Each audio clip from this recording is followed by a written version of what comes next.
welcome to the late 1500s podcast.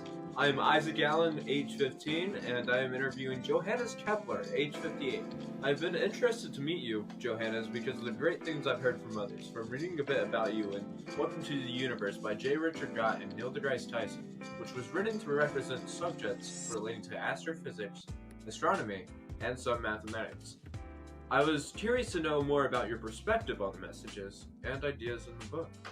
Well, I think the way it represented me and what others invented because of me was all a mistake. It spoke about my improved theory of the Earth and the planets traveling around the sun. I always knew it was true, but I sure didn't think anybody else would believe me. How would anybody believe a sickly child, weak in health and personality? It's good to know that we've discovered even newer things that wouldn't have been possible without me. So, how did you discover the theory of the planets moving around the sun? Well, it wasn't originally my idea. The concept of the sun standard system was founded by Nicholas Copernicus. I thought I could make any system relevant to that level, but I did improve on it a little. It seems that you doubt yourself. Why is that? Well, people have doubted me so much all my life that I began to doubt myself on some dangerous measures. Speaking of believing in yourself and having negative views on yourself, have you seen what the rumors have said about your personality and how you act? It's just most likely all false speculation. Coming from the website SparkNotes, it states you portray yourself as a sickly child, weak in health and personality, always picked on by other children. Is this true? Well, of course it is. I've always deeply despised my own life, but that does not mean I can't inspire future ones. Inspiring other people is a wonderful perspective to have, although you and other people's viewpoint on yourself is limited to the 1500s. Why did children and people growing up doubt your ability to do things? That's simply how people are. They treat you kindly until you make something new and original, whether that be changing yourself or making something new or planning something you think highly of.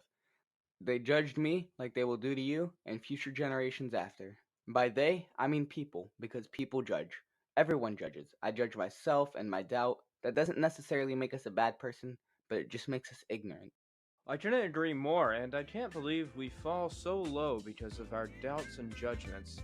As you've grown, what has changed from your childhood? Well, after my depression and the darkness seeped behind me, I invented the 3 laws of planetary motion. Number 1, planets move in orbits shaped like an ellipse. Number 2, the square of a planet's orbital period is proportional to the cube of the semi-major axis of its orbit. And number 3, a line segment joining a planet and the sun sweeps out equal areas during equal intervals of time. Did anybody believe the 3 laws of planetary motion? Fortunately, yes, but unfortunately, it wasn't until 1609, 21 years before I died.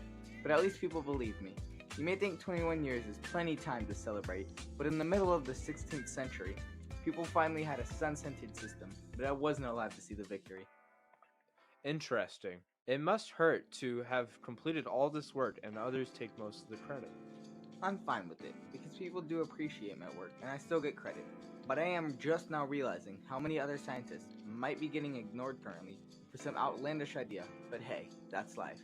Life is often misinterpreted, but it seems that you have the correct definition.